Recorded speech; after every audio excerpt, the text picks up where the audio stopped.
Let me show you this Google magic to have fun with your phone. So all you need to do is go to google.com and type do a barrel roll, or go to this website on the screen, edgar.im, and type do a barrel roll. And once you type that, you'll be taken to this page. Now, if you type on twice, you see the Google page will rotate twice. If you click on 20 times under Google Easter egg, then you have it rotated 20 times.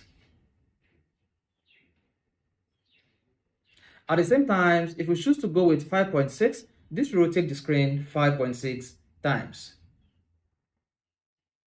And that is the 0.6.